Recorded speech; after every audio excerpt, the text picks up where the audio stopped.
Bro glutamine கொடுங்க அப்படின்னு கேட்பாங்க. ஏன்னு கேட்டா, ப்ரோ எனக்கு ரெக்கவரி வந்து சுத்தமா இல்லை, நான் குளூட்டமின் எடுத்த உடனே ரெக்கவரி ஆயிட்டு பயங்கரமா ஒரு ஹல்க் மாதிரி மாறிடும் அடுத்த 3 மாசத்துல அப்படின்னு சொல்லி நிறைய கிளைண்ட் சொல்லி நாங்க கேள்விப்பட்டோம். இதை வச்சு நீங்க இந்த குளூட்டமினும் ரெக்கவரி எப்படி பாக்குறீங்க?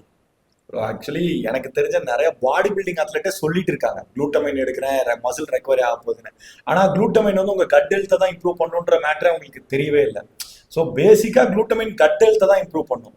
அதனால இன்டைரக்டா மேபி ஹெல்ப் பண்ணலாம். இதுல ஒரு சின்ன விஷயம் இருக்கு, அது நீங்க நோட் பண்ணீங்கன்னா தெரியும். ஆக்சுவலா ஸ்டடிஸ் என்ன சொல்றதுன்னா குளூட்டமின் வந்து ரெக்கவரி இன்டைரக்டா ஹெல்ப் பண்ணுது. இது எப்படின்னா, ஸோ கட் ஹெல்த் வந்து இம்ப்ரூவ் பண்ணுது. ஃபர்ஸ்ட் விஷயம், கட் ஹெல்த் வந்து உண்மையிலே நல்லா இருக்கும். நீங்க குளூட்டமின் ஃபைபர் இதெல்லாம் ரெகுலரா எடுக்கிறீங்க அப்படின்னா உங்க கட் ஹெல்த் வந்து நீங்க நைட்ல என்னதான் சாப்பிட்டாலுமே ஸ்லீப் ஓரளவுக்கு டீசெண்டா இருந்தாலுமே காலையில கொஞ்சம் பெட்டரா இருந்திருக்கு. இதை பர்சனலா நாங்க ஒரு 10 பேர் ட்ரை பண்ணி இதை சொல்றோம்.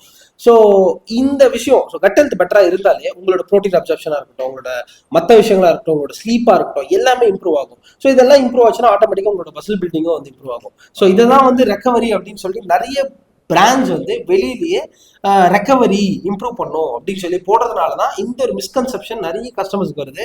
இது ரெக்கவரி பண்ணிடும் போல, இது வந்து நம்மளுக்கு ஒரு ஃபார் எக்ஸாம்பிள் கிரியேட்டின் மாதிரியும் பிசிடபிள்யூ மாதிரியும் இடபிள்யூ மாதிரியான ஒரு சப்ளிமெண்ட் நினைச்சுக்கிட்டு இருக்காங்க. பட் பிசிடபிள்யூவே ரெக்கவரிக்கெல்லாம் ஹெல்ப் பண்ணாதுன்னு நம்ம நிறைய பேசியிருக்கோம் அதுக்கு முன்னாடி.